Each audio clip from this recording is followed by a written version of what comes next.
Hello, fellow gamers. I just saw the new Joker movie, so we're going to have to talk about that. A couple announcements before we get started. First of all, my Tom King Batman review part 3 is dropping tomorrow, so if you're interested in that, stay tuned. Even though I'm doing a one shot for this movie, I will also be making a video essay on it for next week. So if you like this content here, then there will be a little more next week. And also, some point in the near future, I just saw the Birds of Prey trailer, so we're going to have to talk about that as well. So I'll probably do a one shot on that sometime this weekend or during the week or something like that. Anyway, spoilers for the movie, by the way. I've seen a lot of non spoiler reviews, but I want to talk about the movie, what happens in it. So, spoilers, if you didn't see the movie yet, go see it or don't see it. I'm not in charge of your life, but it was pretty good. So, I just spoiled it, but is the Joker movie good? That is the question. Yes, it's actually a pretty great movie. I was not surprised at all that the movie was good. When, I'm a huge Joaquin Phoenix fan. If you haven't seen Her or like The Master, he has so many great performances, but Joaquin Phoenix is just a ridiculously good actor. And the movie, from all the trailers, it looked good, the reviews were good. So I went into this movie expecting it to be good, and it was. Now, it wasn't perfect, that's for sure. So we'll talk a little bit about that, but overall, it was a really good movie. It was solid, but it was not a Joker movie, like whatsoever. So, the character of the Joker is kind of up to interpretation, I suppose. If we're talking a comic accurate Joker, the immediate thing that comes to mind is Mark Hamill, whether he's in the animated series or the Arkham series. Like, that's just the Joker. He's this sort of mix between this criminal crime lord, but he also cracks jokes, and he's very flamboyant and flashy, and that's what I think of when I think of the Joker. But a lot of movies kind of play around with that. I think Jack Nicholson did a pretty good job of sticking to that sort of character. But then you have even like Heath Ledger's Joker, who is, phenomenal. He's one of the greatest characters and villains of all time. But he's not really the Joker. He's kind of jokey and like he has that like ambiguous backstory, but he's really more rooted and doesn't have crack too many jokes and all that stuff. So even though I love him, he's not the most jokery Joker. Then you get to like Jared Leto, and I hate Jared Leto's Joker. It is just impressive how stupid of a character you can make that, because that's just not the Joker. The only reason I believe that is the Joker is because he's wearing makeup and he has green hair. But if you take any of that away, no characteristic of that character is at all the Joker. There's no, just like, he has no tricks, he has no jokes. Horrible. And the same goes here. Joaquin Phoenix's character, I think, is Arthur, is it Dent? I don't remember. It's Arthur something. Flick. Arthur Flick, I think, is what it is. But he's a great character, but he is just not the Joker. And I went into the movie expecting that. What I assumed was that at the start of the movie, he's just not at all the Joker. He's this guy who's down. And as the movie turns around and he starts to, get more violent, then he's going to evolve into the Joker. And that's, the classic portrayal of that character. If not the main Joker that we all know, then at least like a Heath Ledger-esque character. But no, not really. It kind of just doesn't do that at all. So that's one of my big complaints with the story, is the Joker does not have fun at any point in this story whatsoever. So you remember that line in the trailers when he goes, "My life isn't a tragedy, it's a comedy." So I figured that would be like around the halfway point of the movie. And from that point on, he realizes that like just being this completely evil, nihilistic guy just makes him happy. He thinks it's a joke. He thinks it's funny. And then he just starts enjoying life. That never happens. This Joker is constantly sad and angry and violent. He's never at all pleased with what he's doing, it seems. Even when you get... So one of the things is, I thought that was fine for the whole film, but once we got to the close to the end with the scene where he goes onto the talk show, my assumption that he was going to come out and he was going to be exactly like comic book Joker or Heath Ledger Joker or some Joker that is, that actually enjoys what he's doing, because I think that's kind of a lot of the point of the character.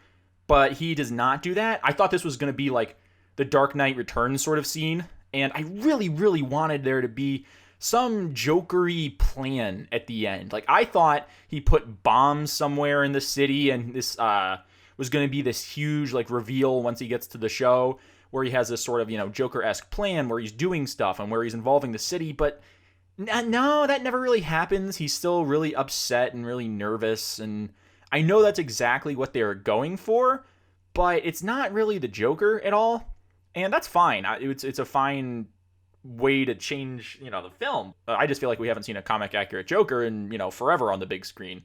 So it was disappointing to see that this was just kind of a movie about a different character than the Joker, but it was still, if you take it for what it is, and what it is not a Joker movie, then it was fine in that regard. There's a lot of stuff to talk about here. This film is visually very good. There are some things I liked about the visuals and some things I did not like. There's two devices that the movie uses to get a lot of its points across that I think were very well done. The one are the tracking shots. Whenever there is a tracking shot taking place, it shows the Joker or Arthur's character becoming the Joker or acting like a Joker. And I thought this was a great way to symbolize or to sort of tell the audience this is him sort of devolving, and I thought those shots looked very good. Additionally, there was the stairs, which Joker is... You've seen the meme with him and Spider-Man dancing on the stairs. And there's a lot of stairs in this movie. I think it actually just might be one set of stairs. No, there's one around the subway too, where he kills those guys. There's at least 2 flights of stairs in this movie, but they're here a lot. And at the start of the movie, he keeps having to look up the stairs to go to his house, and I liked how that referenced the fact that he has a hard life, and it takes him a lot to be able to climb up these stairs. They look very haunting and intimidating at the start of the movie. But then at the end of the movie, once he becomes more of the Joker-esque character, when he's on his way to the talk show, he's walking down the stairs, dancing, having a blast, So I thought both of those techniques worked very well. And a lot of the shots in the movie are also pretty good and well done. They really feel claustrophobic and get that sense across that this is, a tight personal narrative. But then there's also just these shots of the city, like the entire Gotham skyline. I really did not like those. I felt they took away from the ambiance of the movie, where we're just stuck in Arthur's head, and then boom, we get this like release of, just seeing everything from like a bird's eye view. I don't think that served the movie in any way. I think there were a few scenes like that, or a few shots like that, where I don't think they served the movie in any way, or they could have been changed to be a little better. I think that's just an example of one of them. I think the movie also has a lot of good references in it. I really, really, really enjoyed the scene where he breaks into the elite family watching the Charlie Chaplin's Modern Times. I really like that because Modern Times, for those of you who don't know, is a movie that is very much about making fun of the rich and the industrial capitalist system and how it's ridiculous and over the top.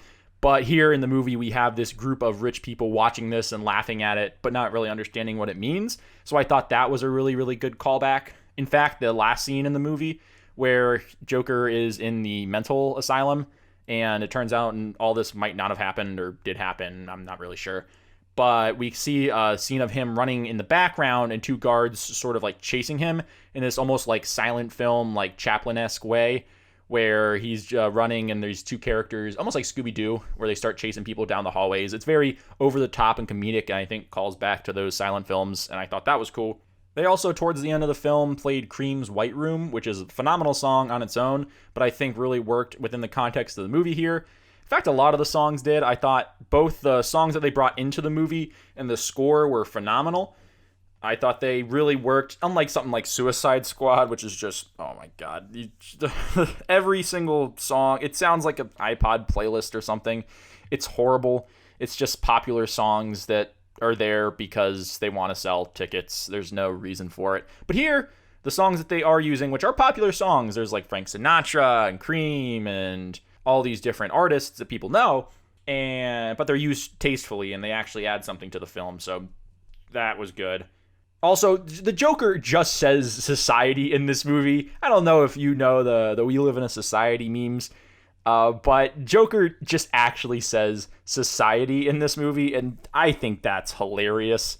The movie is kind of on the nose a lot of the time with its references or its themes or its dialogue. I think that definitely could have been improved. There were points where the dialogue was decent, but it never really. It was just kind of the characters like telling instead of showing. They really just kind of said exactly what they were saying. Like when Joker at the end, I really like Joaquin's acting when they're in the interview scene and he is about to shoot Robert De Niro's character, the talk show host. But he has the most like generic. He's like what he's like. What happens when you get a man who's reformed for society and a society that doesn't accept him? Bah! Like it's like very on the nose, and a lot of the dialogue is that a lot of the characters are just kind of like exactly as you'd expect.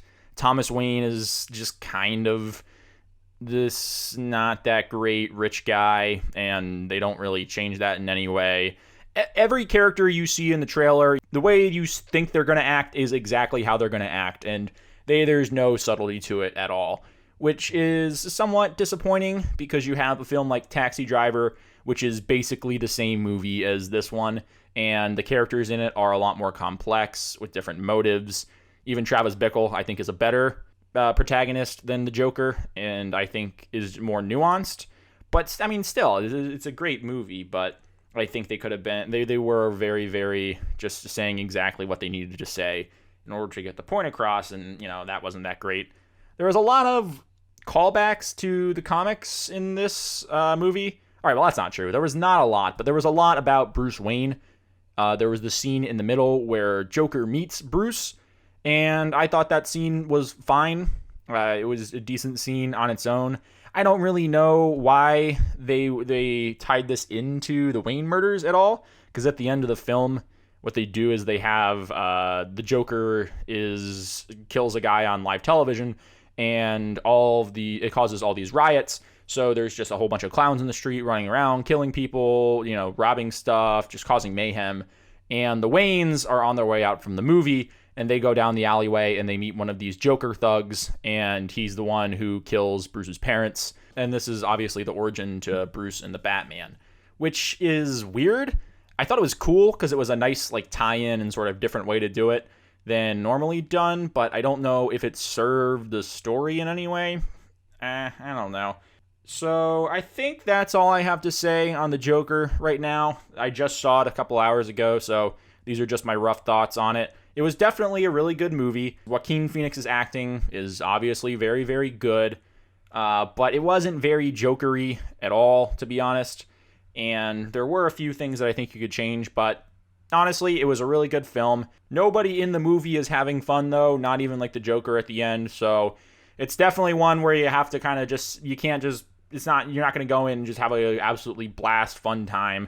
It's definitely a serious, character-driven drama, which is great. And I really liked it. So definitely, if you feel like going to check it out, I recommend you go see it. It's pretty good. All right, and again, as always, don't forget to like, share, subscribe, all that good stuff. You can follow me on Twitter at InfinityInkCom1. Link will be in the description. I'm putting out a video later then talking about the Birds of Prey trailer, so stay tuned for that. And I will see you guys next